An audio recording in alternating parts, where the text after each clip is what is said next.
कार्तिक मास को क्यों कहते हैं दामोदर माह? हिंदू धर्म में कार्तिक का महीना अति पावन है। यह महीना भगवान विष्णु की अनंत लीलाओं की महिमा का गुणगान करता है। भगवान विष्णु को सभी महीनों में कार्तिक मास अति प्रिय है। मान्यता है कि इस महीने जो भी भगवान विष्णु की पूजा अर्चना करता है उसे अक्षय फल की प्राप्ति होती है। कार्तिक के महीने की महिमा अनंत है। कहते हैं न हरि अनंत हरि कथा अनंता। कार्तिक मास के चल रहे इस पावन पर्व पर आज हम आपको भगवान विष्णु के अवतार श्री कृष्ण की एक बाल लीला की कथा बताने जा रहे हैं।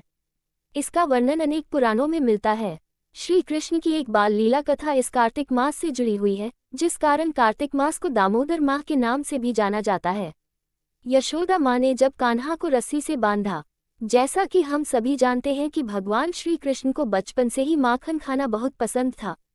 जब भी वो यशोदा मैया से नजर बचाते सीधा माखन खाने के लिए मटकी में हाथ डाल देते थे। एक बार यशोदा मैया माखन बनाकर रसोई घर से कुछ लेने चली गईं और श्री कृष्ण ने माखन की मटकी को ऊपर बंधा देख माखन खाने की एक तरकीब अपनाई। श्री कृष्ण उस समय बहुत छोटे थे और उनका हाथ ऊपर टंगी माखन की मटकी तक नहीं पहुंच पाया। तब उन्होंने माखन खाने के लिए पास में रखी उखल को रखा और उस पर चढ़कर माखन की मटकी तोड़ माखन निकाल कर खाने लगे। इतने में माँ यशोदा वहां पहुंची और उन्होंने देखा सारी मटकी टूटी पड़ी है। कान्हा की इस शैतानी पर माँ यशोदा ने उन्हें उसी उखल से बांध दिया। श्री कृष्ण को यशोदा माँ ने कमर पर रस्सी से कसकर उसी उखल से बांध दिया जिस पर वो चढ़कर माखन की मटकी से माखन निकाल कर खा रहे थे। श्री कृष्ण की उखल बंधन लीला। नारद मुनि ने कुबेर के दोनों पुत्रों नलकुबर और मणिग्रीव को श्राप देकर वृक्ष बना दिया था।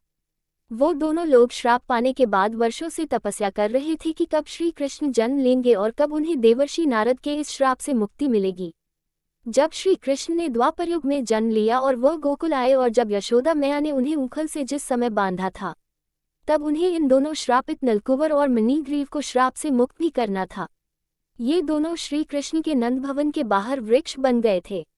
जब श्री कृष्ण बाल रूप में उखल से बंधे हुए थे तब पास में ये दोनों कुबरे के पुत्र एक श्रापित वृक्ष रूप में थे। श्री कृष्ण ने अपनी लीली से बंधे उखल को इन दोनों वृक्षों के बीच रखा और कस के उखल को आगे की ओर खींचा। जैसे ही श्री कृष्ण ने उखल को कसकर खींचा वह दोनों वृक्ष धड़ाम से गिरे और उसमें से 2 दिव्य पुरुष प्रकट होकर अपने असली रूप में पुनः आ गए। उन्होंने श्री कृष्ण को हाथ जोड़कर प्रणाम किया और अपनी करनी की क्षमायाचना मांगी। श्री कृष्ण ने उन्हें क्षमा किया और वो दोनों फिर से अपने लोक चले गए। इस तरह ये लीला उखल बंधन लीला कहलाए और ये लीला कार्तिक मास में हुई थी। कार्तिक के महीने को दामोदर मास इसलिए कहते हैं। श्रीमद्भागवत महापुराण में श्री कृष्ण की इस लीला को विस्तार से बताया गया है। जब दोनों वृक्ष गिरे तब यशोदा मैया श्री कृष्ण की चिंता करते हुए भागी चली आई और उनके आंखों में आंसू आ गए थे। वह श्री कृष्ण से बोली, लला अब मैं तुम्हें कभी भी सजा नहीं दूंगी। और श्री कृष्ण अपनी बाल रूप की मंद मुस्कान लिए यशोदा माँ के गले लग गए। दामोदर का अर्थ होता है पेट से किसी चीज को बांध देना। श्री कृष्ण के उखल से बंधे होने के कारण उनका नाम दामोदर पड़ा और कार्तिक के महीने को दामोदर नाम से भी जाना जाने लगा।